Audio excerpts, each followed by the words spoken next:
Hello guys, back to my YouTube channel. કેમ છો? મજામાં અને ગુડ મોર્નિંગ. જય શ્રી રામ. પેલા શોરૂમમાં જવા માટે નીકળી ગયા છીએ અને ફૂલ લેશું, પછી શોરૂમમાં જઈશું.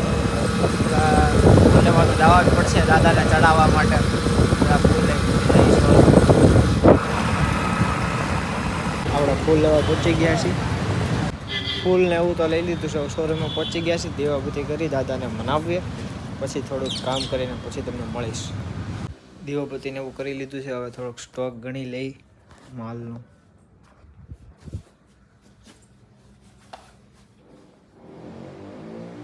જમવા જવાનો ટાઈમ થઈ ગયો છે. વાગી ગયા છે બપોરના 2. જમી આવી. ટાઈમ તો નીકળી ગયો છે બપોરના 2. ઘરે જમવા જતા તો એમાં વરસાદ આવ્યો. વરસાદ આવે છે અને મોસમ મસ્ત થઈ ગયો છે. અત્યારે સાપુતારા ગયા હોય તો મજા આવે, પણ થોડોક ટાઈમ નથી એટલે હું કરું.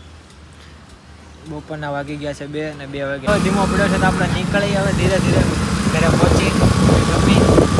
ટાઈમે થઈ ગયો નથી, હવે જમવું તો પડશે. પેટમાં કાઢો હવે જમીને મળો પછી. ચાલો ભાઈ, મસ્ત મજાનું જમી લીધું છે. હવે જઈ શોરૂમે જઈને થોડું કામ તો કરવું પડશે ને મારે ભાઈ. હવે જમી લીધું છે આપણે તો શોરૂમ સાઈડ જઈએ. શોરૂમમાં જઈને થોડું કામ કરી ચાલો શોરૂમમાં જઈએ. જમીને શોરૂમમાં પૂગી ગયા છે. વાતાવરણ તો એવું થઈ ગયું છે કે વરસાદ આવે એવું વાતાવરણ. એવું લાગશે કે વરસાદ તો આવશે, આજે મચાવશે. વાગી ગયા છે સાંજના 8:30. ઘરે જઈએ અને બ્લોગનો અહીંયા જ એન્ડ કરશું. મળશું હવે નવા બ્લોગમાં. વિડીયો ગમ્યો હોય તો ચેનલને સબસ્ક્રાઈબ કરજો અને વિડીયોને લાઈક કરજો. બાય, જય શ્રી રામ.